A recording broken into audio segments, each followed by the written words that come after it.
ஆகாயம் தெரியாத தன்மை போல் பார்க்கப்படாதானடி, பூதம்பாய் பார்க்கப்படாதானடி.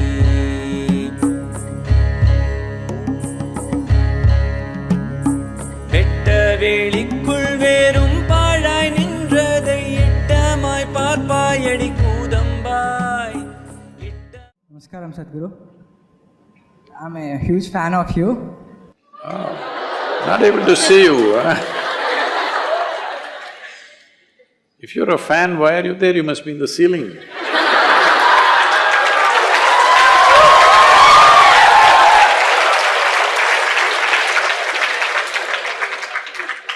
Sadhguru, I'm so curious to know everything about life and this creation. So I have so many questions to ask. But you know everything, Sadhguru. So I want to know every information you know. So how can I gain that information, everything you know?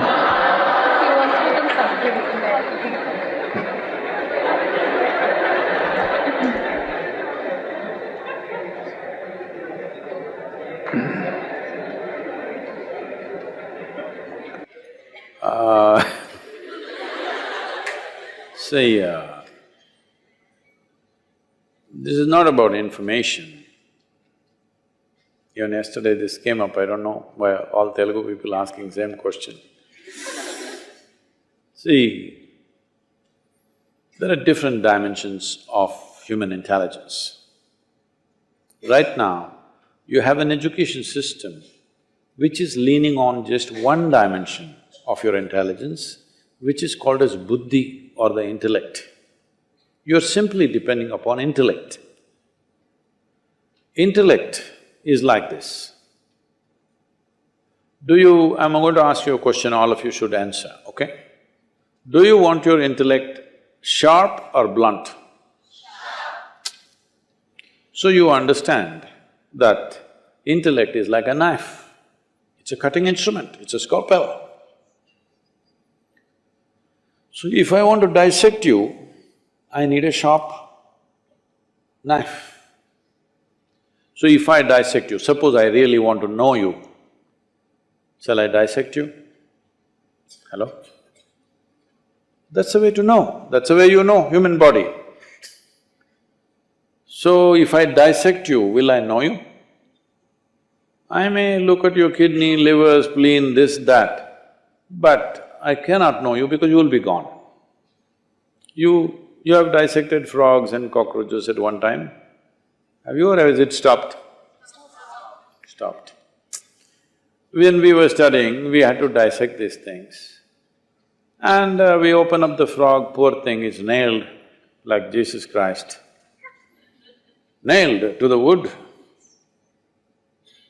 And his heart is beating, the teacher coming and telling, heart is beating like this is happening, this is happening.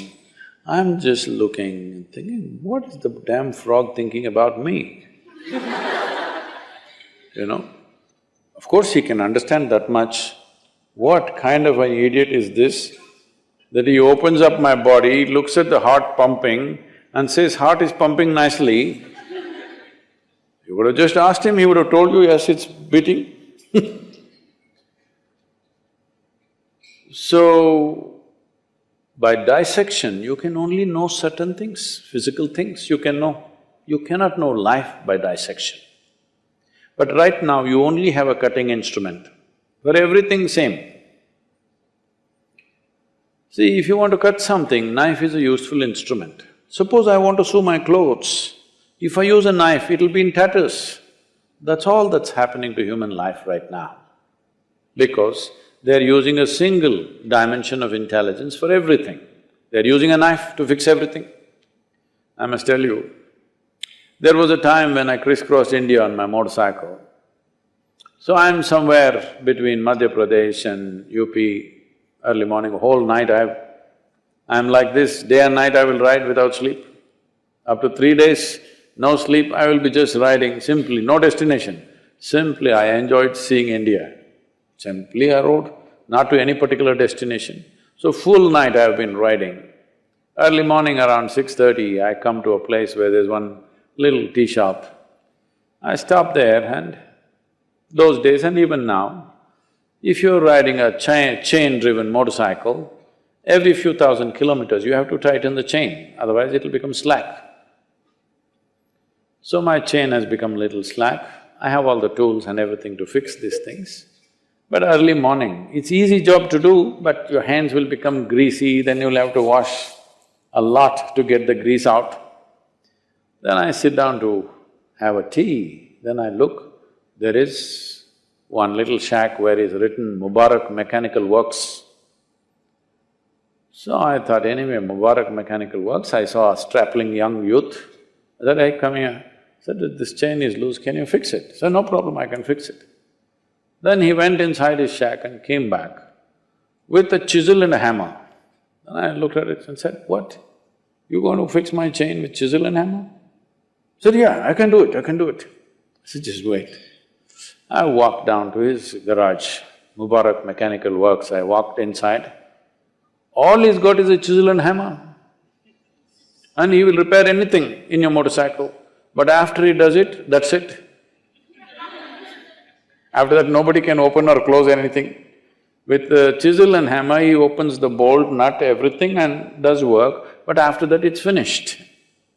I said, no, you're not going to touch my motorcycle, I will do it. Why I'm telling you this is, right now most human beings have become Mubarak Mechanical Works. They only have a knife. With a knife, they're trying to fix everything. It doesn't matter, see, just look at this and see. Is it the educated people or the uneducated people who are ruining this planet right now? Correct? Education should have brought more sense, isn't it? No, they're trying to fix everything with a knife. The cutting instrument, they're trying to do all activity. There will be a mess. That goes for a doctor also. A more holistic approach is needed, especially with medicine, with all aspects of life for that matter. So, the important thing is this, there are other dimensions of intelligence. We have buddhi, ahankara, manas, chitta, like this. In yoga, we look at human mind as 16 different dimensions. These 16 dimensions have different approaches to life. If you do not cultivate all those, you are only thinking of life as storing information. No, you don't have to store information. It's like this. How much time do you spend in front of the mirror? Half of my day. Half of your day? Not enough. Okay.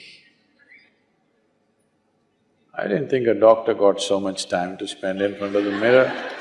Anyway, whatever time. Suppose the mirror that you're using at home had memory and remembered at least 10% of what it has seen. Today, if you went and stand in front of that mirror, it would be a total mess or no? Hello? The reason why a mirror is showing you just the way you are is because it has no memory. It might have seen 10,000 people, but it has no memory. Because of this, it simply sees everything just the way it is. This is what you need to do to your mind, it takes some work. Right now, you are totally leaning on one aspect, which is the intellect. Tell me, if I take away your memory, would your intellect be of any use? Hello? Your intellect is useless without the backing of the memory, isn't it? So that is what the problem is. Like I said earlier, your memory is your knowledge and it's your limitation because it sets a boundary. What I know, what I do not know is a boundary, isn't it, between me and something else. If you want to breach that boundary, you must understand experientially the intelligence of ignorance. Because memory is not the way. Memory is a very small thing, it'll help you to survive. It will not show you anything else. It will only recycle the same stuff over and over again. Recycling something cannot be considered intelligent. Machine can do that. You will see in the next 10, 20 years, you will see everything that you think is knowledge will be useless. Scholars who read 10 books, suddenly they become very important. If you read 10 books, you become a scholar. If you just read one book, you become a religious person. And suddenly, by reading one book, how did you become a representative of God? I don't understand. Just reading a single book. We must look at this because this is very important. Human memory is very small. My phone has more memory than you, it has 600 GB. It can do 10 PhDs in a day.